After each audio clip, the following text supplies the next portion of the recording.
Good morning, everyone. My name is Valeria Maduro. Welcome to this international conference hosted by Trusted Advisors with the support of Pepper International and Kroll and proudly sponsored by Baybank, Quijano y Asociados, and UCAP. Today, we gather to share strategic tools and valuable insights in a setting where financial leadership, wealth protection, and risk management play a key role. Please note that the conference will be conducted in English. Simultaneous translation headsets are available outside of this room who require them. Now, please welcome to our host and visionary leader, the CEO of Trusted Advisor, Mr. Charlie Morris, for this official event opening. Welcome. Thank you very much. Bueno, la conferencia del día de hoy va a ser en inglés, así que los que no tienen sus aparatos, por favor, pónganselos. Okay? Good morning to everyone. On behalf of Trusted Advisors and our entire team, we want to thank you for joining us this morning. In times like these that we live today, with an uncertain economic and trade outlook around the world, that far more unsettled than anyone could ever think, we feel compelled to reach out and offer a handshake, uniting friends and top professionals and having you present as attendants to this conference. This conference is featuring internationally renowned panelists and friends, such as Carol Pepper and Kroll, both distinguished professionals who assess and evaluate risk daily across multiple jurisdictions, identifying threats that can either support or undermine economies, wealth, and individuals. All of us here, in one way or another, need honest, transparent, and true professional guidance to navigate the storms of crisis that have built up over the years. And now the most important one, the U.S. tariff crisis and its impact on global trade. Each day that passes, and especially in these difficult and fast-changing times, I become more convinced that our role as independent advisors, not tied or with ownership control from any institution, bank, financial entity, or brokerage firm, is an essential centerpiece for effective wealth management to serve as protector of client assets. We offer aligned advice with your true goals, free from conflict of interest, and guided by honesty above all, which is our highest value as a firm.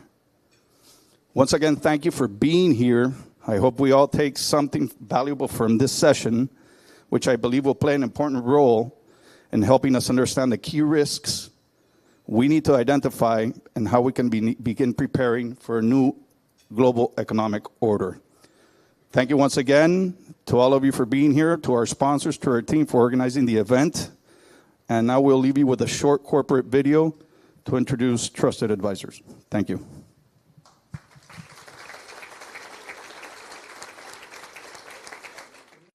En un entorno donde todo cambia a gran velocidad, ser asesorada de manera independiente y transparente es crítico para una buena planificación patrimonial y financiera. Hemos acompañado a nuestros clientes en varios ciclos económicos cambiantes y contextos desafiantes. Y en cada uno hemos logrado navegar la tormenta con éxito y llevar a nuestros clientes a puerto seguro.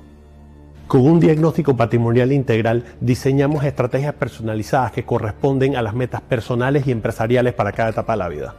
Ofrecemos soluciones únicas y diferenciadas que combinan la independencia, especialización y una visión de largo plazo. Acompañamos el crecimiento de familias, personas, empresas y cooperativas de ahorro y crédito, con un propósito que permanece constante: asegurar que cada patrimonio esté planificado, organizado y protegido. Todo lo que hacemos responde a una sola prioridad: que nuestros clientes vivan con la tranquilidad de que su futuro está en buenas manos.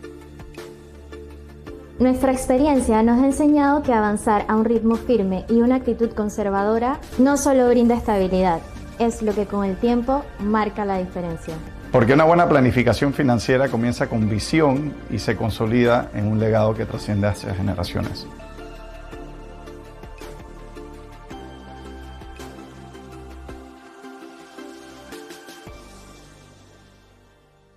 Honor to introduce our featured speaker, Carol Pepper, CEO of Pepper International. With more than 30 years of experience in family office management and global wealth advisory, Carol has worked with high net worth families across the US, Europe, Latin America, and Asia, helping them structure, protect, and grow their legacies. A recognized leader and innovator, Carol has been featured on CNBC, Bloomer TV, and Fox Business.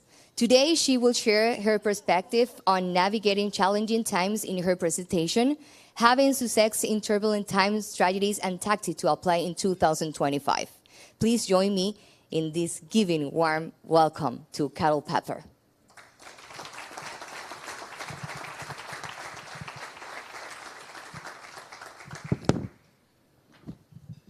Thank you.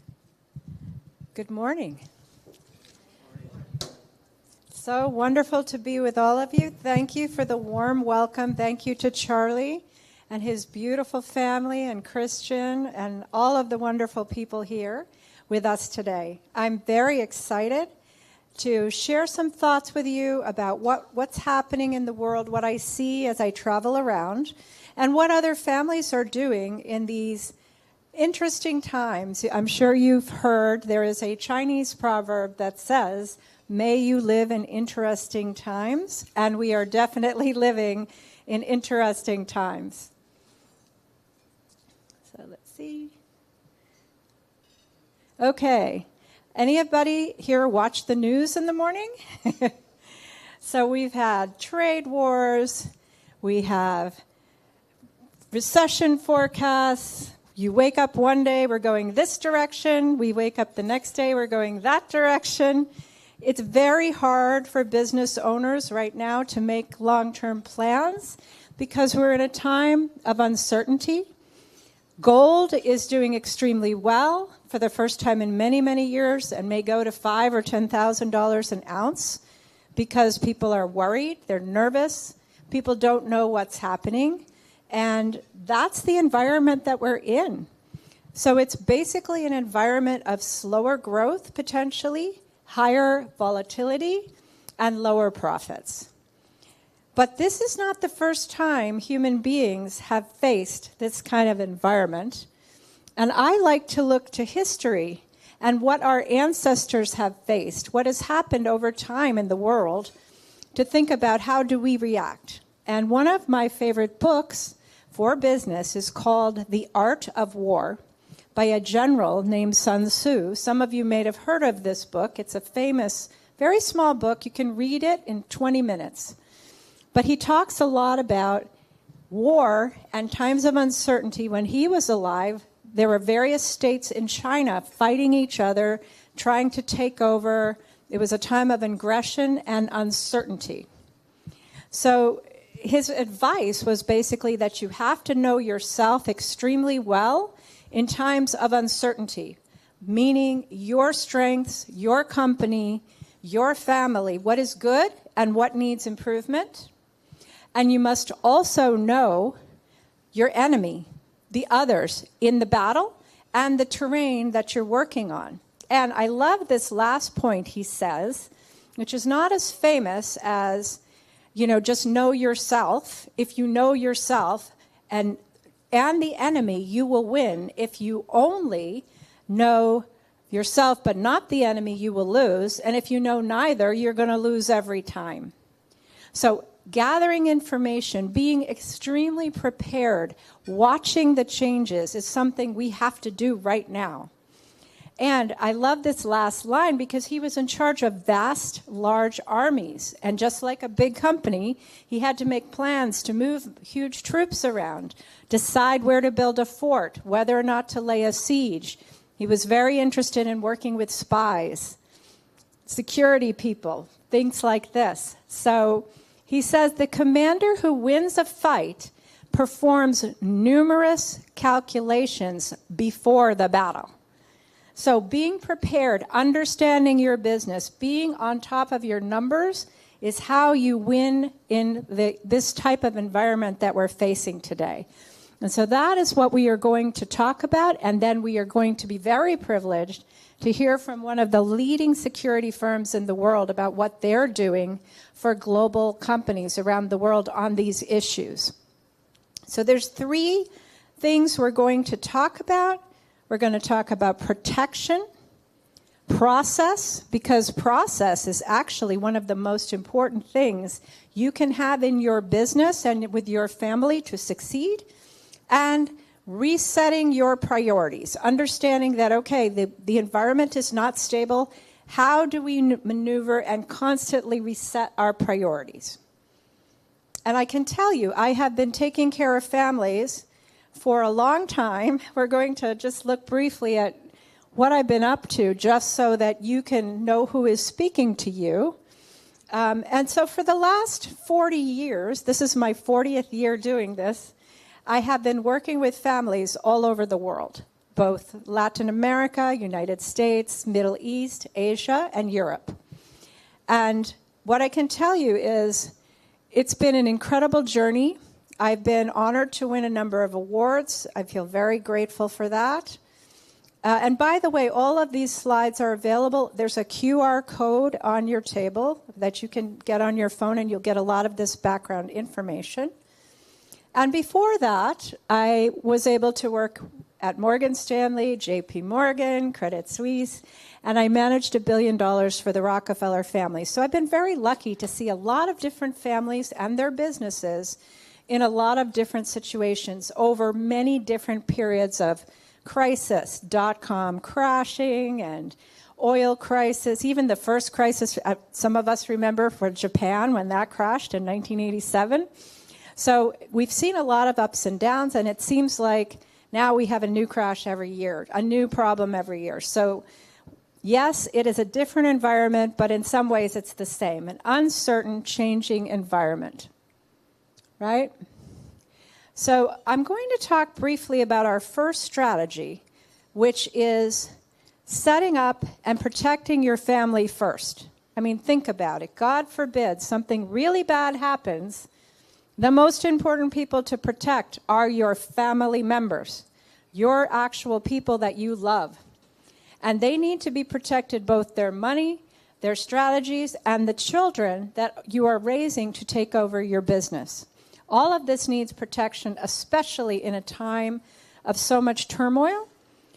And honestly, the best thing we have to do is have the mindset of a family office. And what is that mindset? Preserving your wealth for multiple generations. The Rockefellers, when I was there, they were in generation 6 and 7. Now they're in generation 8 and 9. They still have a massive fortune. They give a lot of money to charity anonymously. And their children successfully, generation after generation, have grown that business and that fortune. And that doesn't happen by accident. That happens by process.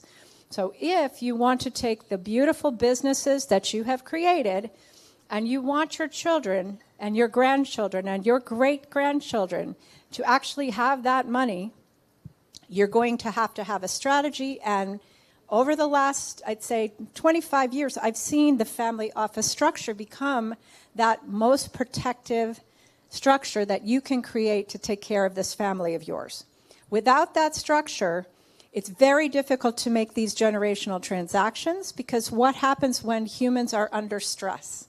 The part of their brain that is not rational takes over. Fight or flight, the decisions you make in a moment of crisis can be the wrong decision. But if you've practiced as a family making decisions in calm times, having quarterly meetings at least, if not monthly, working together steadily, when a crisis hits, you are now prepared. You're not learning to work together at the same time that you have to handle a crisis.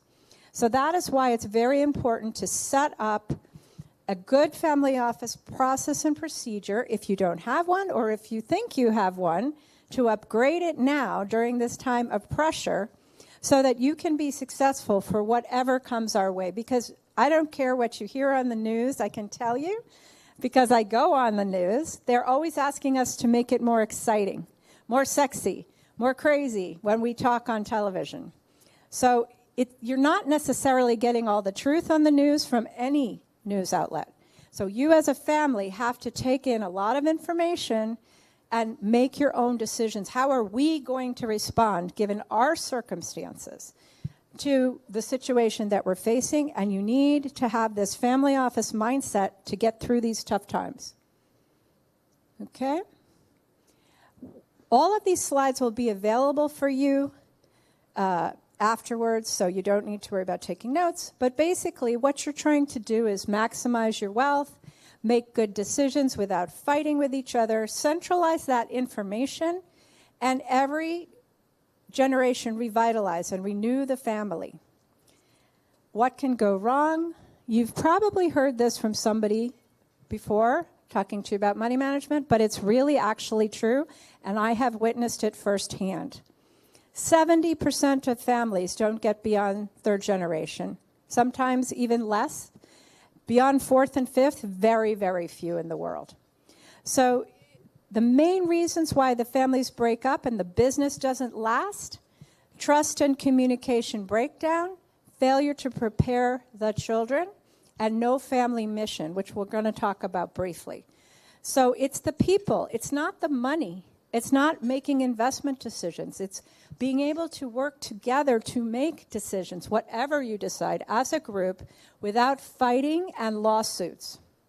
You see them in the newspaper, families falling apart. The Pritzker family, for example, in the United States, one of the granddaughters thought the trustees were doing a bad job. She took the entire family to court. All the papers of the family, this multi-billion-dollar family, were all over the news and the media because someone didn't listen to a granddaughter. And that was very difficult for the family. And it didn't really help her that much either. But nobody was listening. There was no communication. And she felt she had no other choice but to go to court. We don't want that. We want to have good situations where families can communicate, and way before there's a big problem, they can work together. Very, very important. How would it look like if you had a business? You know, initially you might have in your family holding company, the CFO, and some people helping you with your personal things for the familia, but eventually it's much more secure and safe, as we'll hear from Kroll, to set up a small, separate group that just deals with your personal matters. Very important, because you could have a disgruntled employee. Let's say you're planning to do a layoff in the company, but you're also building a new beach house in San Pedro Island. And the employees don't need to know that you're building a new beach house at the same time you're asking them to take a salary cut. But employees talk. So you want to keep the corporate employees separate from the people working on your personal matters for security. You don't want them telling the other employees what's going on in your family. That should be separate. So you can set up a very simple structure with a family office to the side, and then the family is both overseeing all of the operations and the investments and the personal structuring for the family. So that is, simply what it would look like. Nothing very difficult. When you have the actual family office itself, it looks something like this. It's not actually a very complicated structure. You have an external reporting system that holds all the information for the family. Asset managers can feed the information into that structure. The legal and tax and accounting and investment people put in their information. They only see what they're supposed to see. Everything is at bank level security or better, so it's very private. That information is digested and analyzed, and then you, the family members, actually make decisions on the important things. You're not worried about gathering information or finding a spreadsheet somewhere. You're actually given very organized information to make the key decisions. This improves your time management and your ability to be focused on the right thing. And in a time of crisis, that's the most important thing, your time, and what are you going to be looking at, and how are you going to analyze the information. And as Charlie mentioned earlier, everybody has their agenda on your money. You know this. We all know this. Everybody, the bank wants you to keep the money in the bank. The asset managers want you to keep the money invested and not in cash. They don't want you to buy gold. They don't make money if you buy gold, for example. You know, everybody has their agenda. So you as the family members have to say, thank you very much for telling me your agenda, and then pull it all together and say, okay, what are we going to do for us? Because we know our agenda. And this way, each person who works for you knows what they need to know, but nothing more. Now, you might say, well, I do this already. But for most patrons, it's in your head. It's being done mentally inside of your head. And I've seen a lot of unfortunate situations, especially over the last few years with COVID, where people just drop dead, unfortunately. They have a heart attack, they die from COVID, and now the family, the sons and the daughters, don't have that information that's in your head. It's now too complicated. You cannot just keep it in your head anymore and verbally tell your sons what to do, because your empires are too big. Now imagine 10, 15 years from now, things keep going well. Maybe your sons and daughters aren't going to take over for 10 or 15 more years. It's going to be even bigger, more complicated. So that's why we have these systems. So something suddenly happens to the key family member, who's usually the dad. If something happens to dad, the family has the information, the professionals are organized, and the decision-making is organized. So we know what to do. We are able to function. God forbid, if dad is temporarily unable to make decisions or unfortunately passes away suddenly. And this is real. I've seen this over and over again, and I know Matt and Janet have at Kroll as well. Now, it's all very well and good to be administrative. That's sort of just making sure everybody knows where the information is. The information is in the right countries. We're going to talk about that. But then you want to not only be administrative, you want to be strategic. By that, I mean the family is energized by what's happening because it really reflects their own values, what's important to them. So the investments that you make, the businesses that you run are in line with your vision for where you want this family to go over the next 100 years. So it's a big vision that your children need to be a part of, ideally, because they will be carrying it on. Think of the Rockefellers. It started with one man and a little ledger book you can go see in the museum in Pecanico, New York, having his vision. And now 9 generations later, there's over 300 people following that vision. And that can be your family also. I've seen it, and it really works. Okay? So we're going to say, well, how do we, if I like this idea, Carol, how do I do it? Well, we're not going to have time to talk about all this today, but just to give you an idea, you want to know what those family values are. You want to have a very strong articulation with all the family members. And I'll talk to you briefly about the family protocol or constitution. I know many of you have heard of this idea. You want to make sure that you have a decision-making process for these difficult, challenging times that we have. Probably nowadays, you want to have your money spread into multiple locations and multiple jurisdictions. You don't want to put all your eggs in one basket anymore. We don't know what's going to happen. So many, many families have multiple family office satellites and locations. You need a business plan, just the same as if you're starting a company. And then you need to have an investment process. How do we take in the information from all the banks and all the money managers and make our own decisions? Because the family must always drive the investments. It's your money. It's not their money, it's your money. So you must be good decision makers and stewards of your family wealth. You don't have to manage it every day.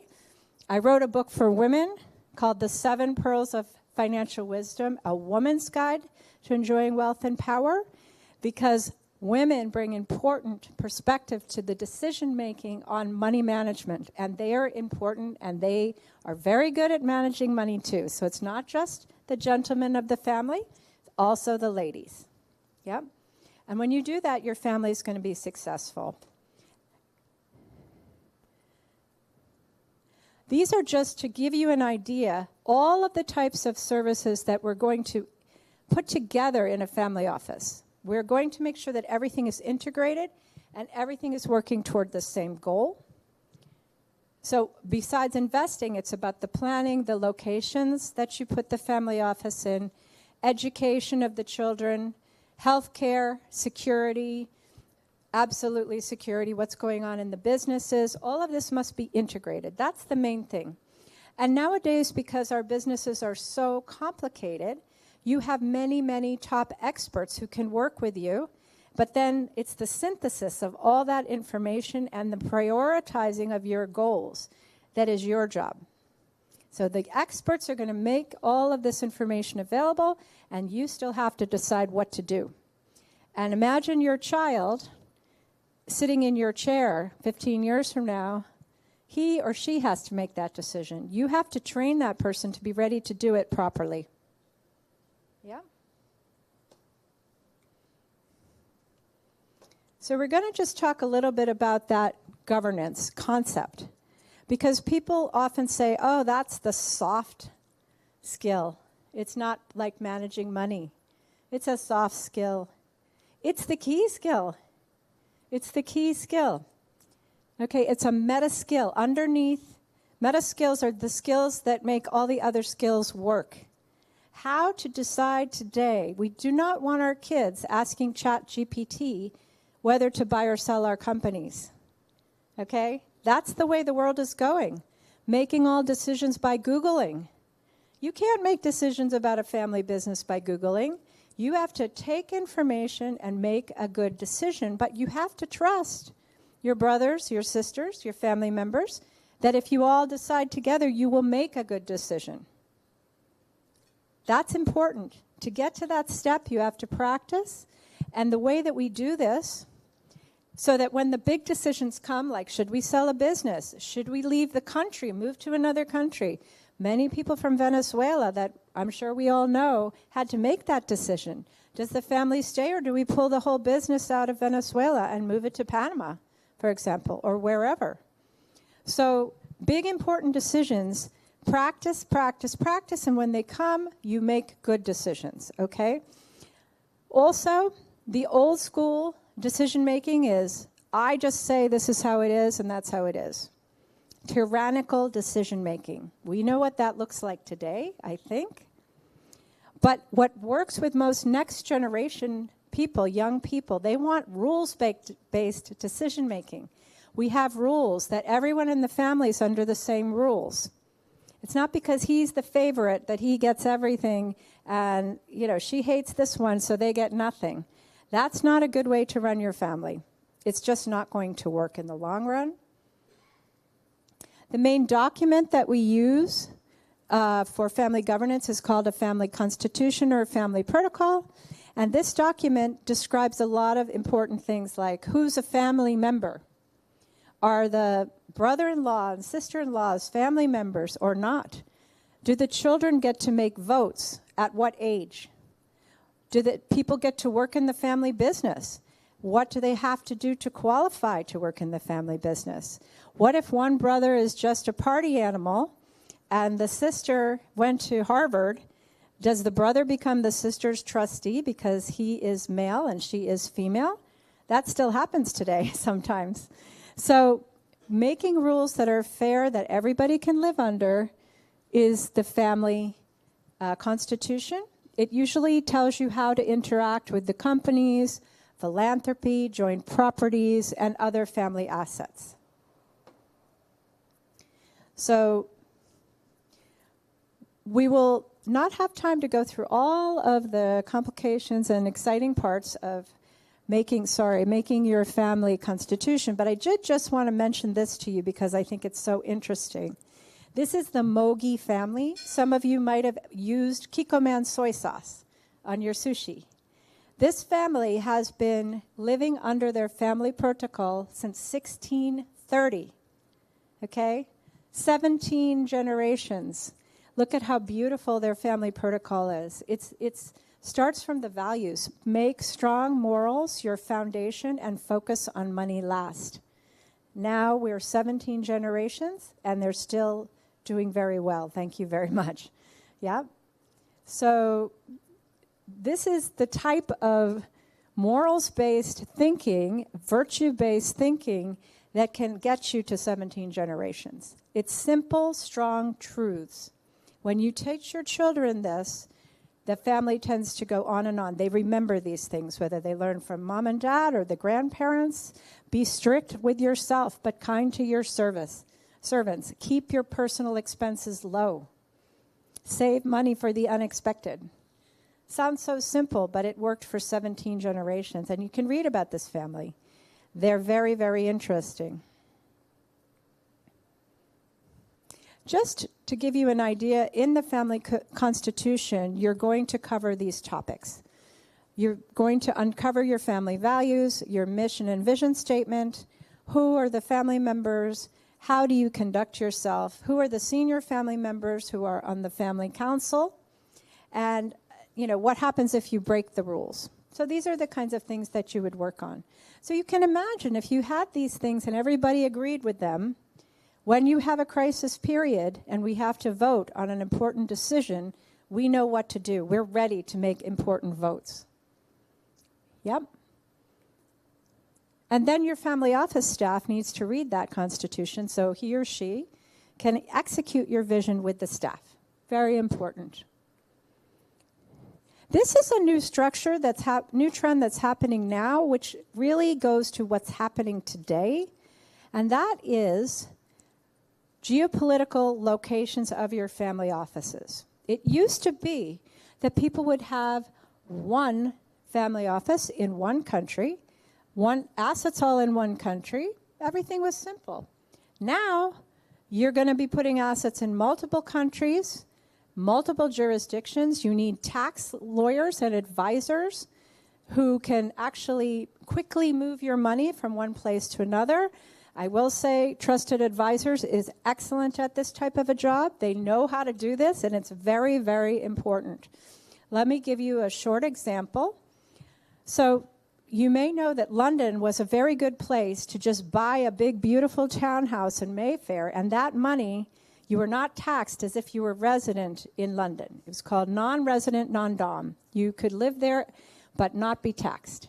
And many, many wealthy people from all over the world moved their money and bought that townhouse in Mayfair, and it made Mayfair a beautiful place and made a lot of money for the UK also.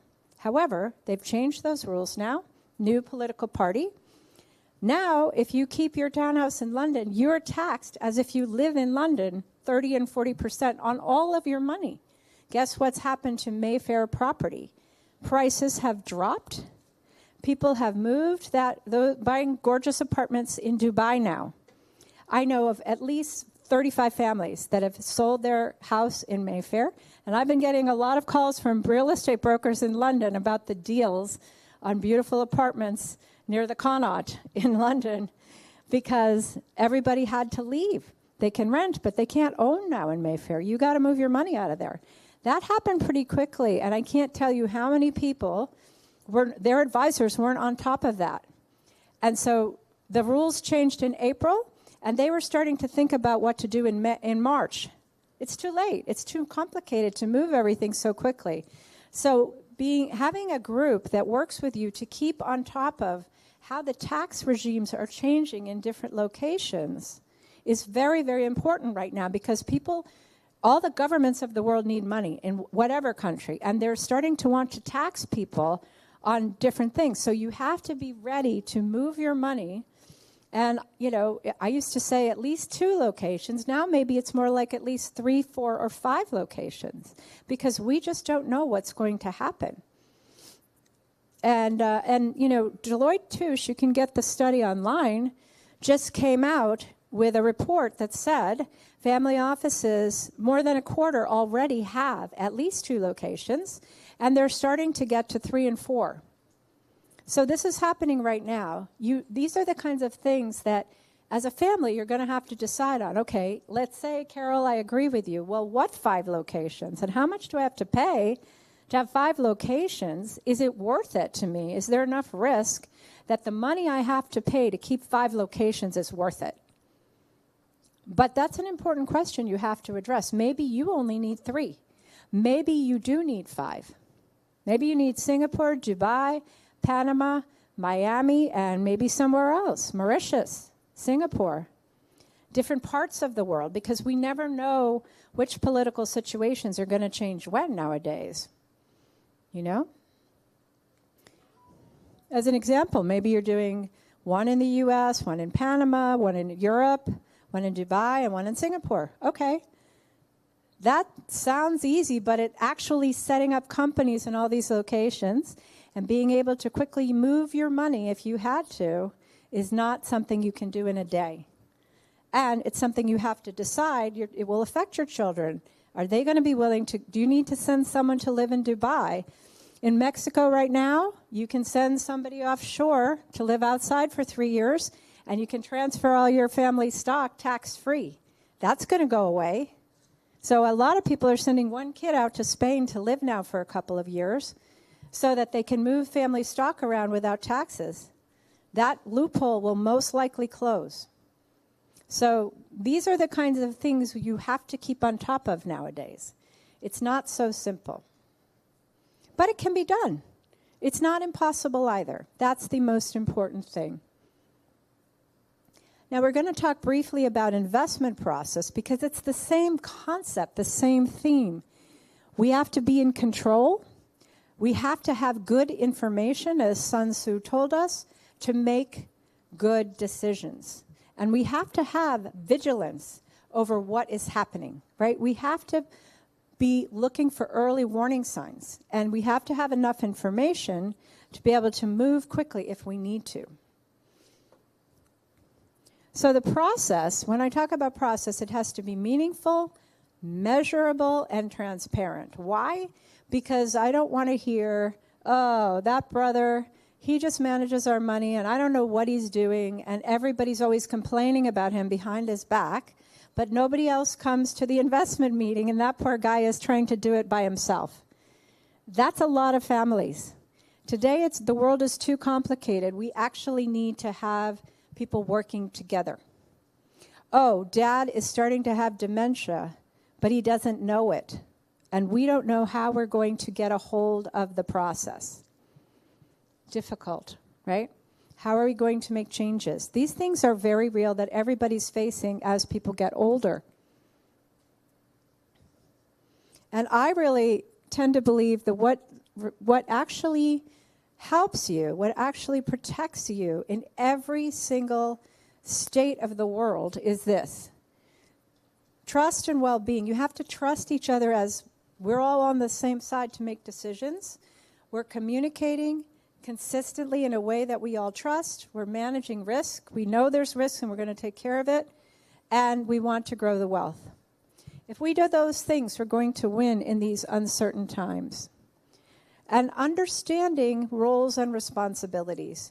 You know, who should be the decision makers? At the end of the day, I believe family makes their own decisions with the informed information from a chief investment officer, researchers, bankers, tax people, etc., and reporting that's customized just for you, what you need to know. That's how you make good decisions. If you don't have all of these pieces straight, it's difficult. You don't want to be a guy who's trying to make decisions about investments, but your statements from the bank give you very little information to make a decision. That's very much the case, but you can buy a software that will give you a lot more information than you have from your bank statement. And then you can make good decisions. Anybody who's interested, I can talk about this for hours, but I won't today, don't worry. And these are just some of the things that the chief investment officer has to worry about. You need to have somebody or a group taking all of these decisions for you. Ideally, this person is not getting paid to manage the money from the products that he gives you, because behavior follows compensation. So if I'm paid a lot of money to sell you product A, I'm going to want to sell you product A, but product B might be just as good but cheaper, and I'm not even going to show it to you. So you have to be an alert to people. How are they being paid, and how is this advice coming to you? Is it really objective? Yeah?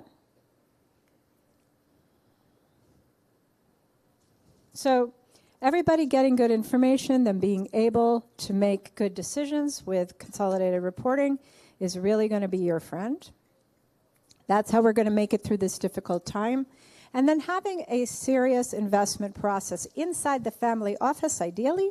You start with deciding asset allocation, what money in what type of entities in what jurisdiction, and putting it all together so that you know how much should be in this portfolio, how much in that portfolio, what part in real estate, what part in stocks, what part in bonds, what currencies, what risk level.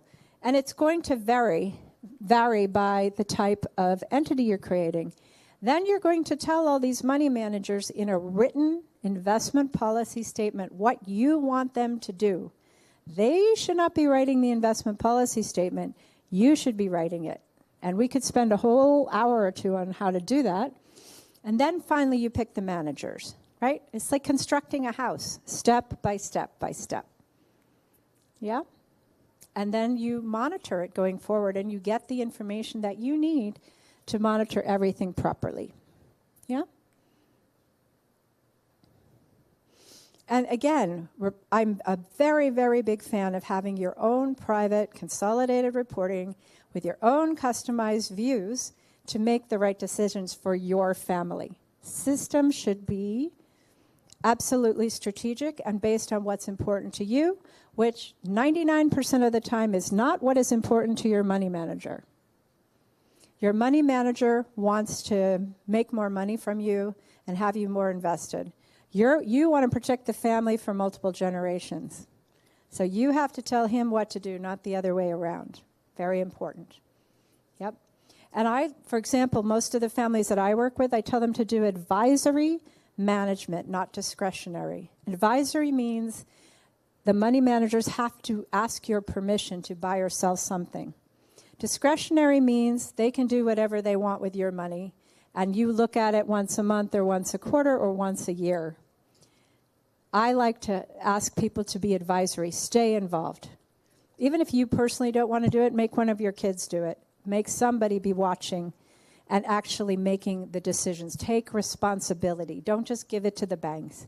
Why? Because, I'll just give you an example. There was a time where I act as a CIO for some families, and I got a call from every single bank that month saying Germany was going to be the thing.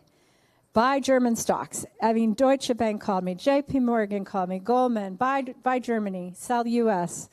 And the family and I looked at each other and said, no, we don't believe that. And sure enough, it never happened. But they were all getting paid a lot of money from Germany at that moment to push Germany. Didn't do anything for the families. Most of the time, they're asking you to have every dime invested. What am I going to tell you? 2 to 3 years worth of cash in the bank. Cash or cash equivalents. So if we go through a very bad time, you can pay all your expenses for your company and your family. You need to calculate how much that is to know how much to put aside. So you have to be really on top of your accounting and know what your expenses are and project them for 2 to 3 years and put that money away. And that's not an investment account. That's not counted in investment performance. That's our safety money. Most women know about having a nest egg. That's your nest egg. And that money sits over there, so God knows what any politician is doing. You are safe to pay your bills. Very, very important, yeah? These are all the different things that are important to you and not important to the bank. And nothing against the banks. We need them. They're important. But their agenda is not your agenda, right? That's what we remember.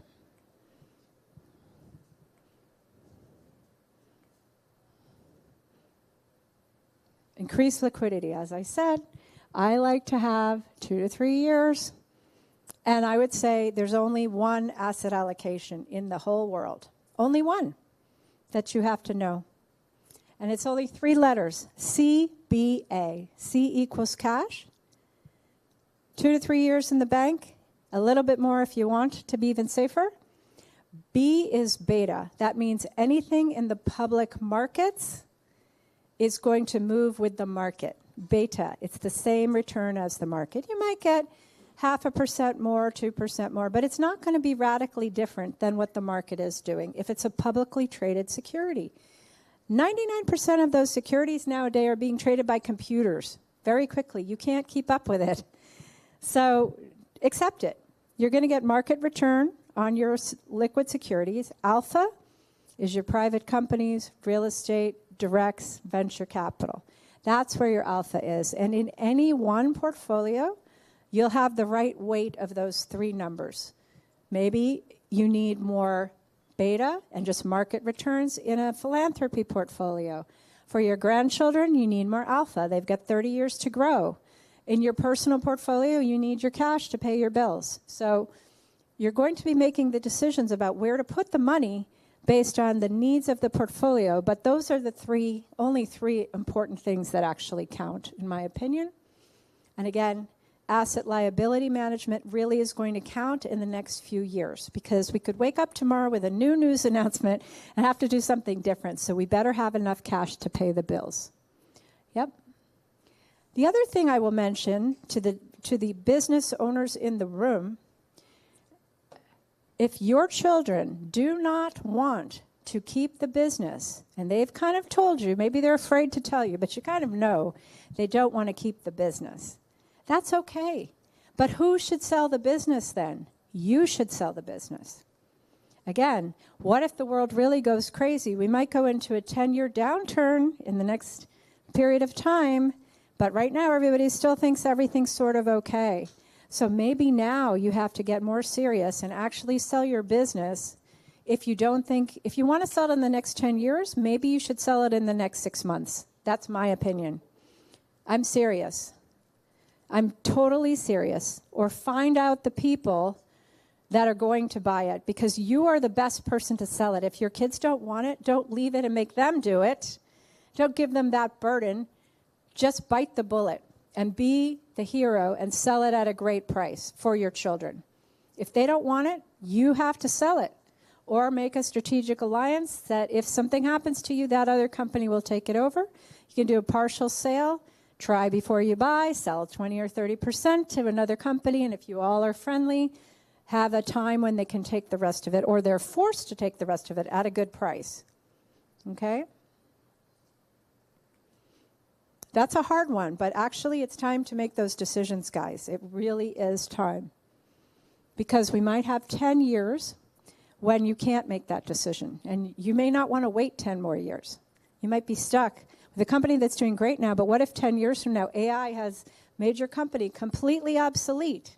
You will wish that you sold it. I can tell you another story. There was a guy, a friend of mine, his father had a business. He was offered like $40 million. It was a record company. What's happened to records today? Dad thought he could get more money. He decided to wait. He never got a second offer. That kid got zero. That company went to nothing because technology changed. Everything went to Apple and iTunes, and nobody wanted a record company at all. So technology is going to keep changing industries. So if your kids don't want the company, get rid of it today. Not get rid of it, but you know what I mean. Find a good home for it. I know there are a lot of great companies in the region that other larger companies want. And the family's like, should I sell, should I not? But if the kids don't want it, sell it. That's just my advice. And I will say, no offense to the banks, but they're like grocery stores. You got to go in with a shopping list and decide what you want to buy. So if you know ahead of time, I want 25% of this portfolio in U.S. equities, you tell the banker that. Put $20 million, show me what you have in this type of equity, versus the banker telling you what he wants to sell you or she wants to sell you. Okay? And they will cut fees if they know they're competing against each other. Again, little secret. I know we all want to have all the assets for one client, but if I call and say, hey, this family office really likes you, but they're also talking to Bessemer Trust, JP Morgan, all of a sudden the fee drops. It happens all the time. So if they know they're competing, they love to compete against each other. So if they know they're competing against each other, they will give you a better price. You know, and also, if you think, well, Alpha Carol, that's where I'm going to make money. I want to partner. My son wants to partner with his buddy and do something. You've got to be a good Tinder for businesses. You have to be somebody they want to swipe right for. Are you set up to articulate your family values? Because people who have a great family office, they want to invest with another group that has a great family office. They want someone else who cares about values, who's thinking long-term about their children and the grandchildren. So find partners who think like you do, and the business will go much better. And you have to have invested the time and money to be that family who can talk about yourselves that way in order to attract the other families who are doing that.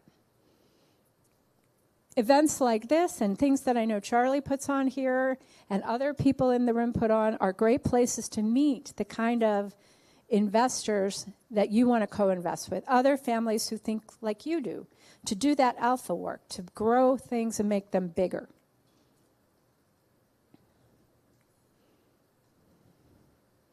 So that's really what I had to say to you today. We're going to now hear from Kroll. I will take some questions if there are any questions. And, of course, I'll be around for a few days if anybody wants to talk. But do we have any questions from the audience at the moment? Any questions? Yes. What's your view on global tax and the risk that everybody faces going forward? The question was, what is the view on global tax, and what is the view going forward? My view on global tax is it's going up. Every country in the world, every government is broke. Every person, every country wants to tax you. They all wish they could be the U.S. and tax on worldwide income. Some of them are saying, I will offer tax-free to bring people to my country, but that may change in the future. So it's very important, however, that you take advantage where you can. And people that are not U.S. are not taxed on worldwide income. You can save a tremendous amount of money with sophisticated location tax planning. And if you aren't doing it, you should be. You need to find Panama's a perfect place to find the people to help you do that kind of planning. But in general, look at the UK. They were willing to give up all those wealthy families living in the UK because politically, people didn't like the idea that rich people were living in London and not paying taxes. So when the government changes and there's pressure saying, hey, tax those rich people that are here, they will do it if the right political party gets into office. So that is my view. Just you have to be active to watch what you can do on taxes. Thank you. Question? Yes? I don't know if you were saying it clearly or somehow, but you said you were going to sell your business, sell it in the next 6 months, the next 10 years. What is your foresight on the next 10 years? Okay, the question was, thank you. The question was, okay, why did you sell your business in the next 6 months? What are you worried about in the next 10 years? Well, again, I am not able to see the future. Nobody can. But I would say we have some politicians in the world right now who have some very warmongering behavior going on, wanting to take over other people's countries. We have governments sending their citizens to prisons in other countries right now. We have things going on that we have not seen since World War II in a lot of different countries. We have a lot of this sort of, at the moment, almost the abandonment of cooperation and a move more toward using aggression and force to get what you want. That is never good for business. But right now, everybody's still saying, oh, it's not going to happen. It'll calm down. Don't worry. Tranquilo, tranquilo. But that may or may not be true. And I will say this because I often tell this story. When I was a young woman at J.P. Morgan, a little baby private banker, I had beautiful Jewish clients from Europe who had fled to the United States after World War II, and they had tattoos that they would show me of their prison tattoo with the number that they got as a child in a concentration camp in Europe.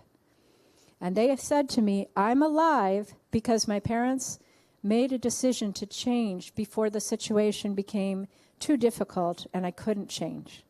That's why I'm alive. Now, I hope to God we don't go to that situation.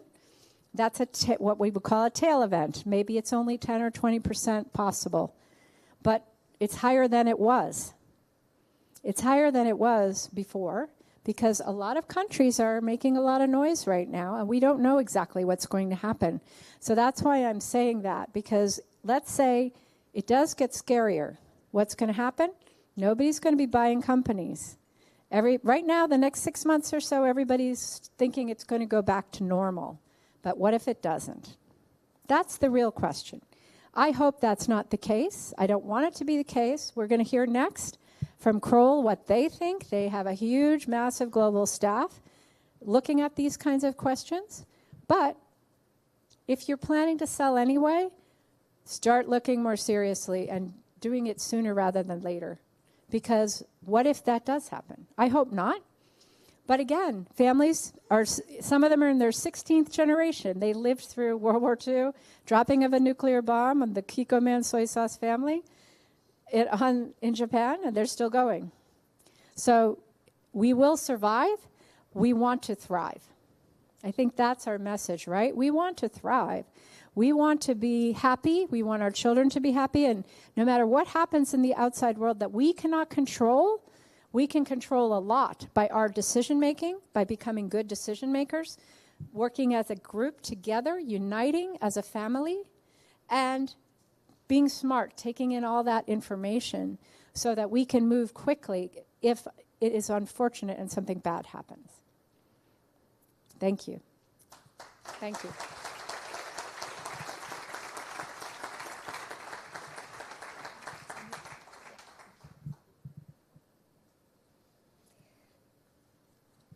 Thank you very much for this presentation. It's an honor to have you here.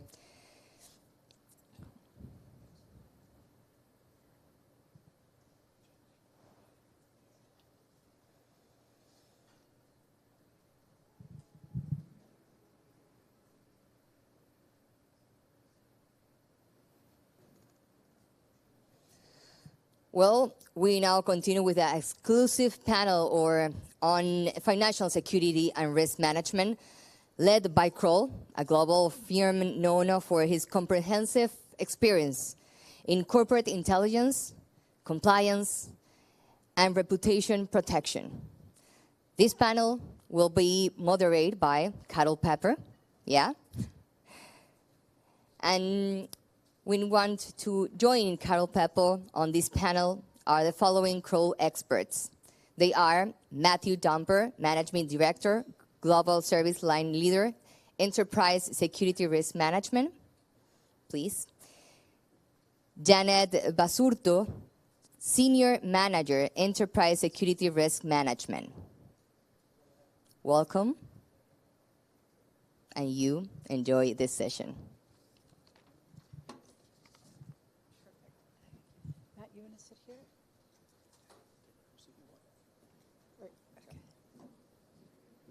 Feel free to get a little more coffee if you want before we start. Or I'll just. Okay. So now, have a little coffee if you want to refresh yourselves. We sat for quite a bit. But we're going to now we're going to now be very, very, very lucky to have some time with Kroll. I've known Kroll for over 30 years. I knew Matt's boss before Matt was, I don't even know if you were working at that point, long time. And they're one of the most incredible firms I have the pleasure and honor of working with. So it's my great pleasure to give you access, thanks to Charlie and Trusted Advisors, to this wonderful group of people. And so I'm going to ask them to introduce themselves, and then we'll have some questions. And we'll start with you, Matt. Thank you, Carol. I'm going to stand for just a second as I introduce you to Kroll. But first, a really warm and gracious thank you to Charlie, Trusted Advisors, and the other sponsors. This is a tremendous opportunity. And when Carol asked us to come and present on this subject matter, we jumped at the opportunity. Carol and Kroll, Carol and I, have been through some very difficult client engagements together. And really, I think, provided that good, sage guidance that families needed in times of crisis. And I'm really proud of the work that Pepper International and Kroll have done together over the years. And I can tell you, as Carol was talking and introducing our talk, when she was talking about everybody has an agenda. Everybody has an agenda.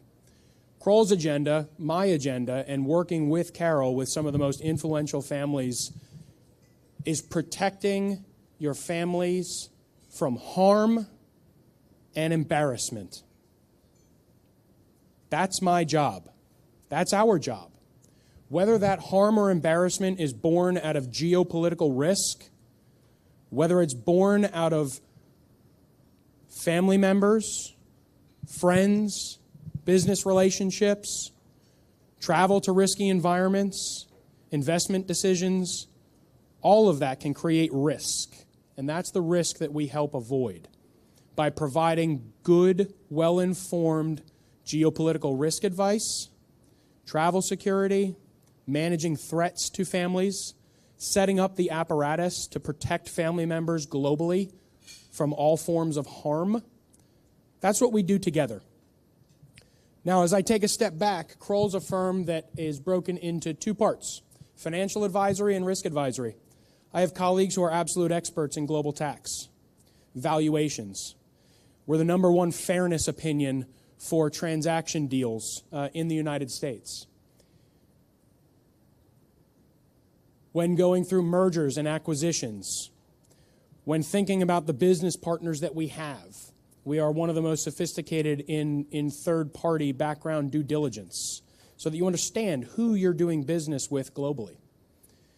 Our people are generally, obviously on the financial advisory side of our firm, financial experts. On our risk side, where I spend most of my time, former intelligence officers from various countries, investigative journalists, law enforcement from federal, state, and local levels.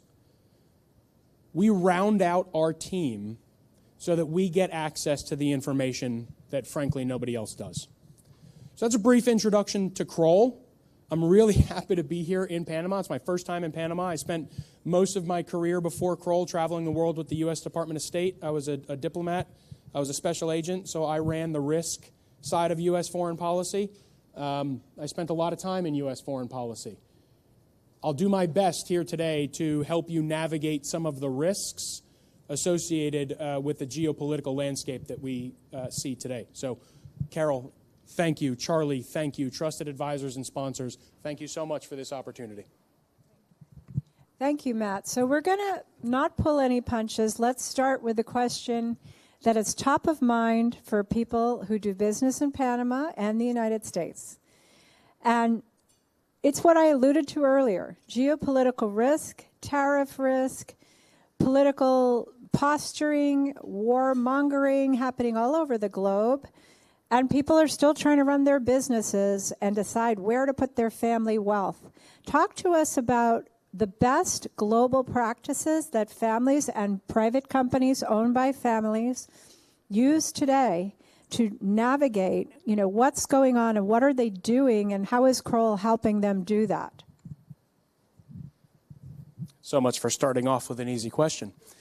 Look, there's a lot happening right now in the world of geopolitics. We're helping families navigate that, and the best ways that we're finding to do that is diversification. That's a trendy word. What does that mean? As Carol indicated, having a presence in multiple jurisdictions, deeply understanding those jurisdictions from a tax and investment perspective, tremendously important. What I see a lot of families venturing out into these countries, out into these markets, out into these environments, they need that deep understanding. They need that deep understanding in culture. They need that deep understanding in business practice and how interpersonally we connect and we communicate. We can't do that all from home base. We have to find the right partners who understand not only the financial risk, but the risk to reputation. The risk of doing business with the wrong third party. How the geopolitics of Panama, United States will shake out, I have no earthly idea. I'd be lying to you if I said I did. What do I think is happening? I think there's and Janet will get to this a little bit later, in this VUCA world, this world full of volatility, there are agendas. Carol mentioned, Everybody has an agenda. I do believe there are a lot of distractive tendencies right now coming out of the United States and others where geopolitics is of chief concern. Foreign policy directives, foreign policy initiatives have changed dramatically. How do we understand the risks to you, your family, and the protection of your children, the protection of your homes, the protection of your family office so that we can weather this storm together? We have those people globally that help advise on different regions of the world and really understand down to the neighborhood level what motivates people, what has been successful, and what the future forecast of safety and security in that location look like. That's the type of deep information you need before you venture into an overseas location. And that's what I hope to be able to offer, and that's what I pride myself and our firm on offering, because again, our only and chief concern is protecting our families from both harm and embarrassment. So while geopolitics is a bit uncertain at the moment, in all regions of the world, I do think having those partners globally who can help you understand, who are like-minded in your family values, who understand what it means to protect generational wealth, having those partners in various jurisdictions around the world so that you can call, so that you can bounce ideas off of, so that you can deeply understand what motivates people in those environments. That's what I think will work to your benefit and help safeguard your wealth. I'm not going to stand anymore. I just thought that was a big question. No, that's important. Yes, Charlie. What risks are you seeing for families, investors, and in general in the banking system? That's the first question. And the second question is, how big is your concern with cybersecurity risk, and what are you recommending clients? Yeah. We're just going that direction.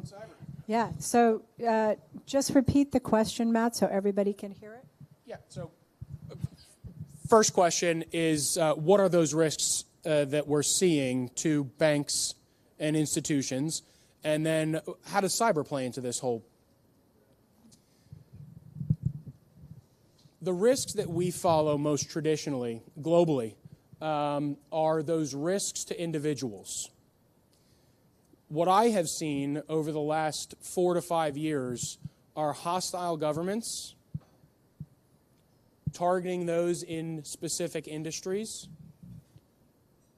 commercial and industrial espionage in certain industries that put people at risk. We get involved most often with family offices when their advisors, when their people, when those they choose to do business with might not have their best interest at heart. And what we're finding more and more often is foreign governments with an interest in your wealth, with an interest in your strategy, with an interest in how you invest. Those hostile governments and those competitors globally, whether it be corporate or industrial espionage focused, using people, using technology to get closer to families, to get closer to decision makers, to understand more deeply why they make the decisions that they make. We find this in financial institutions, the tech industry, biomedical, pharma, defense, nearly every industry right now. There are adversaries, there are governments, and there are corporations, and there are individuals who target our clients from that commercial and industrial espionage perspective. And that starts, most generally, in the realm of cyber. International conflicts now, war efforts now, start in the world of cyber. Most family offices I've intersected with are woefully ill-prepared in the cyber world to protect their assets and to protect their people from the types of adversaries that we're seeing enter the landscape now. We're seeing a lot of family offices take the posture of a Fortune 500 company when it comes to cyber and physical security. While there's volatility and uncertainty in the world, getting access to individuals, getting access to individual strategies, whether they are business leaders or whether they are the wealthy investors, that information is critical. And that's what your adversaries, and when I talk about adversaries, I mean nation states. I mean competitive families. I mean corporations who have global reach and are well-resourced. And when it comes to cyber, many family offices even borrow the cybersecurity practices or the cybersecurity infrastructure of their companies. And what we've learned year after year after year is that the protocols that are in place for a corporate environment don't satisfy the risks or the needs of the family or the family office. A lot of the tools that might be used in a corporation to protect against a cyber actor won't operate well in a family environment because a lot of the other devices, a lot of the software, a lot of the programs that families use, these cybersecurity tools will see as enemies, and they will shut them down and they will deactivate them. So especially in the cyber world, as the first front of warfare, your cybersecurity defenses absolutely have to be minded as well, if not better, as the companies that you're involved in, the companies that you might own, and those companies that you're affiliated with. And I'll tell you, it takes a much more bespoke attention to protect the family from the types of well-resourced threat actors that I talked about earlier. Charlie, that was an excellent question. Did my answer live up to the severity of the question? Another question. What's behind it? I mean, why the attacks? Why the attacks on individuals? Why do they want to access the strategies? I mean, do they want to tax the money? What is the strategy behind the government for the cyber warfare on this attack on individuals? Is it political? Is it economic? What have you guys seen? Why are competitors, why are nation states interested in this information? Again, excellent question. And I do believe it all comes down to money. It comes down to political strategy. It comes down to having influence on people who make decisions. The livelihoods that you all influence outside of your family. Think of the livelihoods around the globe that rely on your investments, that rely on your success to put food on the tables. For economies to thrive, they need leaders like you. Governments would love to understand and know what's going on in your minds, in your brains, and what decisions you might take before you take them. What I've seen since leaving government, we didn't dive deeply into my background. I was a counterintelligence and a counterterrorism specialist. I was a senior advisor to the Secretary of State when it was John Kerry with the United States. And what we learned is the sophistication of national adversaries, the spy agencies around the world. We're seeing that same tradecraft being implemented in the private sector to get information on your investment strategies, how you treat your people, what is the next company you're going to invest in, are you going to pull out of a market, are you going to lean in on a technology? Governments, competitors, and people care deeply about these things. And there are people that make it their business to get access to this and sell this information for competitive advantage. So I do believe it comes down to money, and it's the competitive advantage that they're after, Charlie.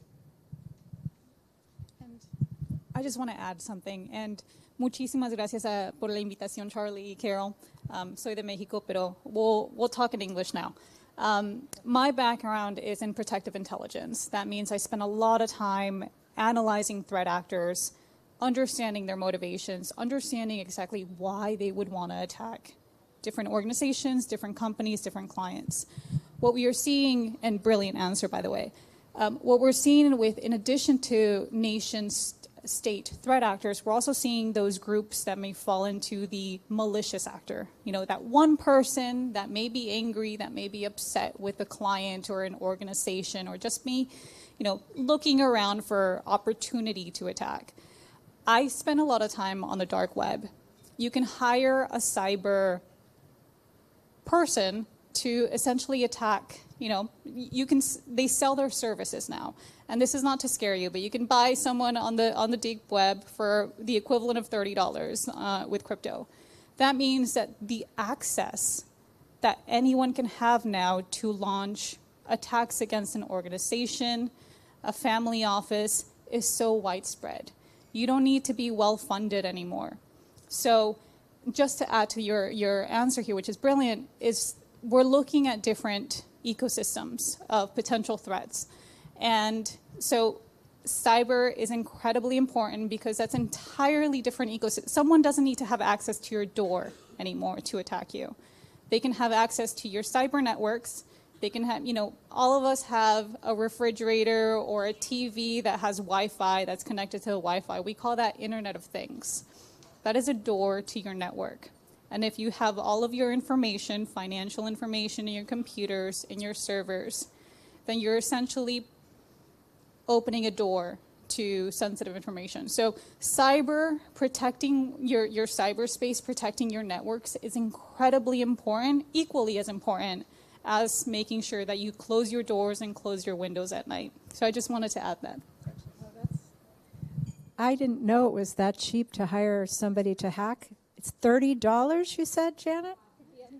$30. Think about that. $30. Somebody can hire someone to attack your family or your company. I wonder if you guys could, because we've done a bunch of these, Matt and Janet, talk about kind of the first thing you do with a family in terms of scanning and figuring out, because I will guarantee 90% of you will say, I'm safe, we have passwords, I'm good, my family, I don't have to worry about it. But tell me what you found. Matt and I just did one of these. Tell me some of the things that you found that people didn't know was out there on the dark web about them and their kids. That's a great question. So one of the things that we do first and foremost is a risk assessment for every organization, every family office, because we can't protect you around what we don't know. So every family, every corporation is going to be different. And we assess specific vulnerabilities that are specific to you, to your family, to your networks. What we do is called an exposure assessment as part of that risk assessment. So we analyze media, we analyze the information that is out there. If you've signed up for a newsletter or you sign up for a new phone number and you put in your email and your phone number, that means that data brokers can collect information about you. And that would potentially be on the internet. So now your phone number may be linked to your name. An email may be linked to your name. So what I follow is I act as a malicious actor. That's to understand how a bad person may be wanting to collect information, I take the role as that individual so that I can understand exactly their motivations, I can understand exactly the information that's out there about you. And let me tell you, I can find everything. So first, once we find everything, then we can start implementing a lot of the procedures and protocols to make sure that we can remove this information about you. We can remove the photos, we can remove the listings of where your children go to school. We can clear the space and then start implementing safeguards to make sure that that information no longer leaks from you. And that requires also a lot of training of your staff and of your individuals. Understanding exactly how that happens is going to be the first step to preventing that it happens again.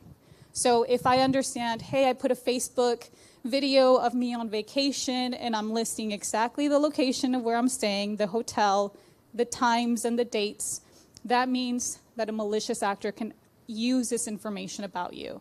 So we just do a sanitization, we sanitize a space, and then we also provide information about how you can prevent it in the future. So that's an exposure report. We also assess anything from cyber, covering your networks and certain vulnerabilities, educating families on what a malicious cyber attack can look like. It could be as simple as a WhatsApp message.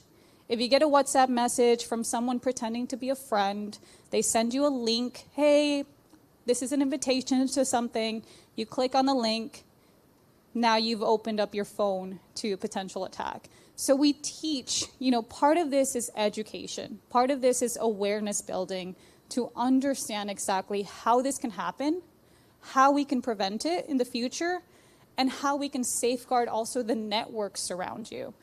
I've been in so many conversations with clients where, hey, my cyber hygiene is perfect, but my cousin is the one who's probably leaving information outside for a malicious actor to find it. my child is posting photos or Instagram photos of, you know, the party that they went to or their networks that they hang out to. So we treat that entire ecosystem so that we can understand exactly what is relevant for you, how we can support you in the future, and how to prevent future attacks. Excellent.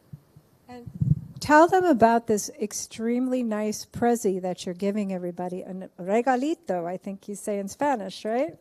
A little present from Kroll to you guys via Trusted Advisors. Tell them about this very cool new thing that you guys can have to try if you're interested.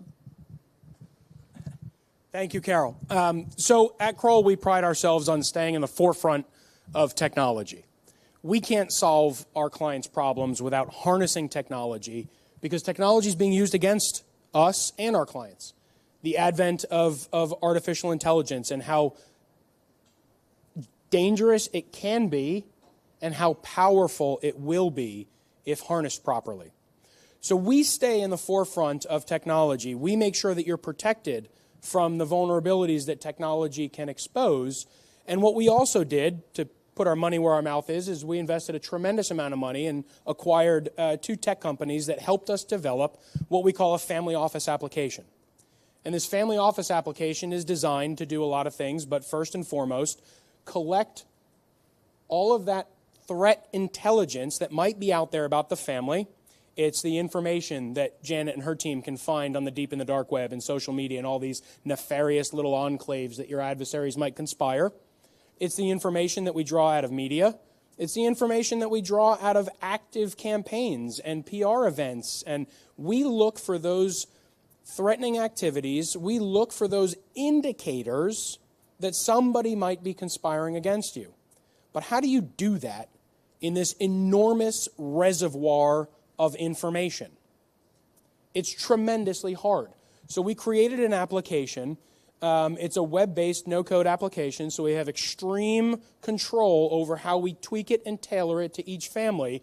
And it's designed to collect all of that threat intelligence that might be out there, put it in one place so that it can be assessed and analyzed by people like Janet, who are absolute experts in drawing meaning out of disparate pieces of potentially threatening information.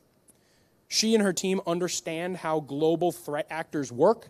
She understands, and her team understands, how actors in specific countries and environments might use information against you. And the idea is to take all of this information and to put it into one place so that it can be analyzed, assessed, collated, and actioned together. You have access to it. We have access to it.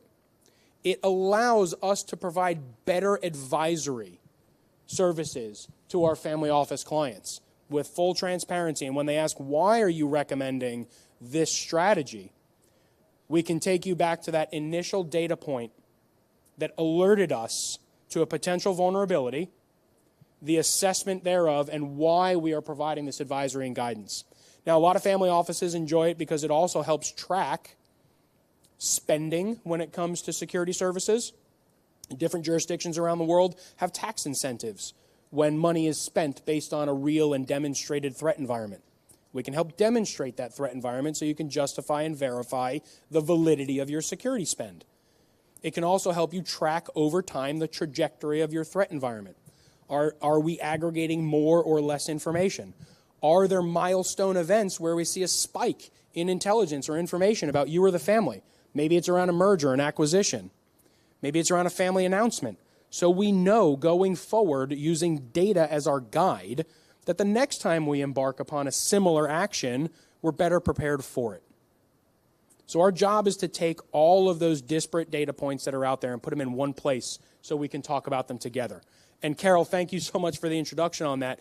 Anybody here at the conference who would like to see this, we can set up a follow-up, and we'll also offer 3 months free access to our family office application so you can play with it. You can start putting your information into it. You can work with Janet and her team in the background and understand why we track this information and what type of guidance and intelligence we can draw out of this information. Because in our world, there is a defined difference between information and intelligence. Janet consumes information, she gives you the intelligence. And I just want to add one thing to it, because a platform is so great because it helps us uncover things that we probably would not see. You know, just for a little example, and I cannot provide too much information because it's a client, but just an example, we were able to understand that there was a potential malicious actor because of the different reportings that were happening by the family. None of them talked to each other. You know, so they weren't sharing this information because they thought it was, oh, this is kind of weird, you know, but it's nothing to talk about. I saw someone standing outside my child's school, but it was a little bit weird, but we didn't talk about it. Once we saw it on the application and we saw that it was happening multiple times, now it builds a story. Now it tells us something that we probably would not have seen, or the family would not have paid attention until they saw it on the platform and they understood this is probably connected and we need to investigate it a little bit further. So this is where data is just so crucial in being able to tell a story. Any other questions? We're coming to, I know we've had your attention for a good amount of time, and we could keep talking all day, but we appreciate all your attention. We know that we're probably coming near the end of our time. Any last audience questions? How much time do you think we have, Charlie? Another? Yeah? Pretty much? Okay. So I will just ask maybe one last question from both of you. What's one or two things our audience can go home and do today to make their lives a little safer? And then how do they get in touch with you? Should they call Charlie if they want to meet with you privately? Or how long are you going to be here in Panama? Sure. Thank you so much. Yes, we are absolutely available to all of you and all of you that you work with. I do ask, because we're being newly introduced, I do ask that Charlie be the broker. Of course, we can connect directly here. We'll be here through tomorrow. We'll be here all day. Charlie and Carol have been fantastic partners. Carol and I have worked some of the most complicated family matters globally that I can think of throughout my career. So we've been through the fire. I would go to war with Carol, and I really encourage through Charlie that we connect. A couple of things that we can do today, right now. Open that dialogue with your family. Every family dynamic is different. Children and grandchildren and nieces and nephews and cousins, they're all different. All of you have different visions for the future of your family's legacy, for the future of your generational wealth. Get on the same page with one another. As Janet just indicated, there are some very easy social media cleanliness actions that you and the family can take right away. But with a family of hundreds, it takes one person to deviate from the family plan to open up that threat trajectory. We don't want your adversaries to have access to your information, your money, or your thoughts. We know adversaries create targeting dossiers. For $30, you can hire somebody on the dark web.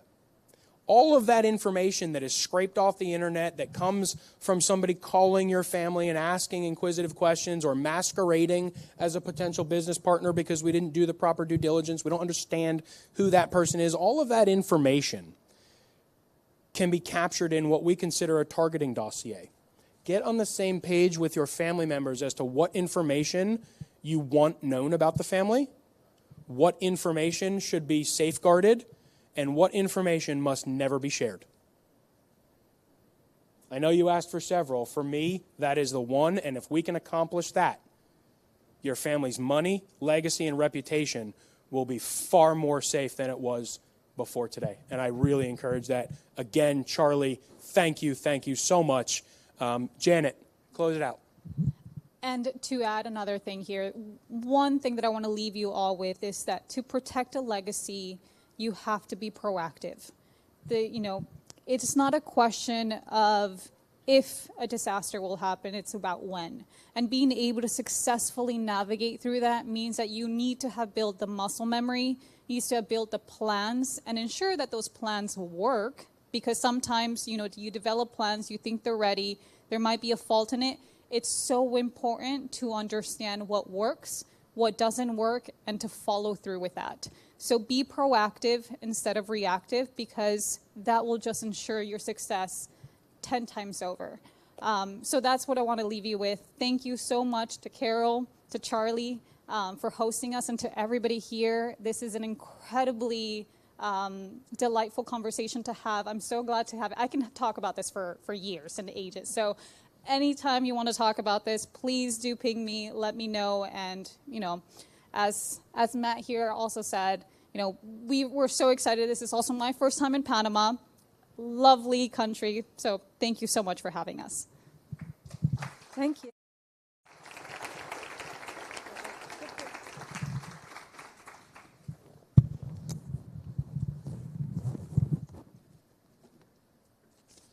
And I'll be here until Friday.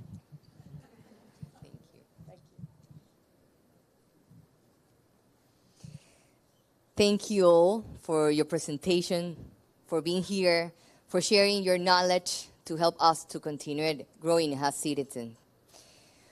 Well, as you heard, those who are interested in having a private session with Carol Pepper and the panelists or trusted advisors can write their names on the sheets we were placed on the tables, and a member of the trusted advisor team will be collecting the sheets from the table to coordinate the meeting. Right now we are going to open the Q&A session, so you are welcome to direct your question to our panelists. If you like to participate in this moment, please raise your hand and the microphone will be brought to you right now. Any question? Okay, so we are done for today. Oh, thank you very much for being here. We have, on behalf of Trusted Advisor, we thank you very, very much for joining us for this morning of valuable conversations, insights, and meaningful connections we made today. We also extend our appreciation to our partners, Pepper International and Kroll, and to our sponsors, Baybank, Quijano y Asociados, and UCAP for making this event possible today. Thank you, and have a great day ahead.